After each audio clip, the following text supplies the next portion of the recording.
তো বন্ধু, আজ আমি বানাতে চলেছি পুরীর জগন্নাথ মহাপ্রভুর প্রিয় প্রসাদ খাজা। তো চলুন কি কি উপকরণ লাগছে দেখে নিই।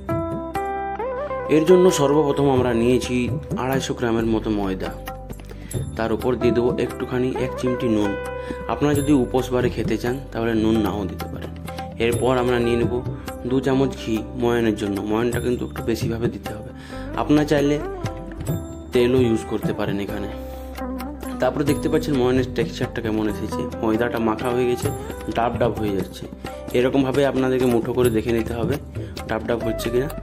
তো আমাদের কমপ্লিটলি রেডি। এরপর আমরা এখানে জল দেব। জল একটু একটু করে দিয়ে আমাদের হার্ড ডো মেখে নিতে হবে। মনে রাখবেন, যদি ময়দা মাখাটা নরম হয়ে যায় তাহলে কিন্তু খাজা মোটেও ফুলে উঠবে না, তাই একটু হার্ড করে মেখে নিতে হবে। আর এটাকে আমরা এখন আধা ঘন্টার মতো রেস্টে রেখে দেবো। তারপর আমরা লই কাটবো। একটু রেস্টে থাক, তাকে আমরা গ্যাসের ফ্লেমটা অন করে দিলাম আর এর মধ্যে কড়াই চাপিয়ে গরম হতে দিলাম। এরপর মা দেখতে পাচ্ছেন এখানে ছোট ছোট লই কেটে নিচ্ছে।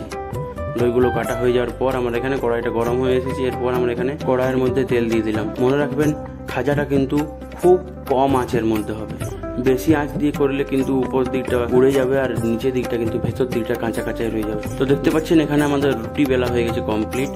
তো একটার উপর আর একটা করে রুটি আমরা মিনিমাম 3 থেকে 5 খানা রুটি দিয়ে দেবো। এখানে আমরা আর একটা কড়াই বসিয়েছি, তার মধ্যে আমরা চিনির চাশনিটা দিয়ে দেবো। চিনির চাশনিটা অলরেডি আমাদের কাছে বানানো ছিল। এর মধ্যে আমরা দিয়েছিলাম কেশর এবং 3-4 খানা থেতো করে রাখা এলাচ। ফ্রেশ বানাতে চাইলে কড়াইয়ের মধ্যে 1 কাপ জল এবং 3 কাপ চিনি দিতে হবে, সাথে 3 পিস থেতো করে রাখা এলাচ দিয়ে। কেশরটা আপনারা স্কিপ করতে পারেন যদি বাড়িতে না থাকে তো। এরপর এই রুটিগুলোকে কিন্তু মুড়ে নেওয়ার পালা। তো আপনারা দেখতে পাচ্ছেন কিরকম ভাবে আমি রুটিগুলোকে মুড়ছি। আমি এখানে 5 খানা রুটি পরের পর দিয়ে দিয়েছি। আর লাস্টের সাইডে মানে এন্ড পজিশনে একটু জল দিয়ে দিতে হবে যাতে রুটিটা পরে ছেড়ে না যায়। যাই হোক, এরপর আমরা পিস পিস করে এটাকে কেটে নেব। আপনারা দেখতে পাচ্ছেন কেমন চাকু দিয়ে আমরা কাটছি। কাটার পর কি সুন্দর একটা লেয়ার তৈরি হবে, আপনারা দেখতেই পাবেন। কাটা হয়ে গেছে, দেখতে পাচ্ছেন কি সুন্দর একটা লেয়ার তৈরি হয়েছে। এরকম ভাবে আমরা সবগুলো কেটে নেব। কাটা আমাদের কমপ্লিট হয়ে গেছে।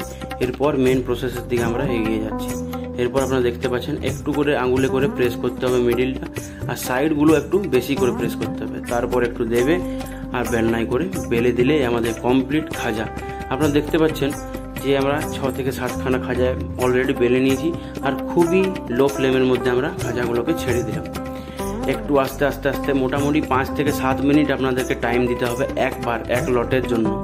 তো যাই হোক, 5 থেকে 7 মিনিট পর আপনারা দেখতে পাচ্ছেন কি সুন্দরভাবে এই খাজাগুলো ফুলে উঠেছে এবং যে জয়েন্টগুলো ছিল ওই জয়েন্টগুলো ছেড়ে গেছে। আর একদম খুবই সুন্দর পুরীর খাজার মতনই রেডি হয়ে গেছে। আর এখানে আমাদের চাশনিও গরম আছে। এরপর আমরা খাজাগুলো উঠিয়ে চাশনির মধ্যে দিয়ে দেবো আর মোটামুটি ওয়েট করব 2 মিনিট। 2 মিনিট ওয়েট করার পর আমরা খাজাটা তুলে নেব আর আমাদের সামনে রেডি হয়ে যাবে জগন্নাথ মহাপ্রভুর প্রিয় প্রসাদ খাজা। ঠিক এরকমভাবে আপনারাও আমার রেসিপি দেখে বানিয়ে নিতে পারেন নিজের বাড়িতেই গরম গরম খাস্তা খাস্তা স্পেশাল জগন্নাথ মহাপ্রভুর খাজা। দেখতে পাচ্ছেন কি খাস্তাটাই না হয়েছে। ভিডিওটা ভালো লাগে থাকলে লাইক শেয়ার কমেন্ট করুন। আবার দেখা হচ্ছে নেক্সট ব্লগে। ভালো থাকুন, সুস্থ থাকুন। জয় জগন্নাথ।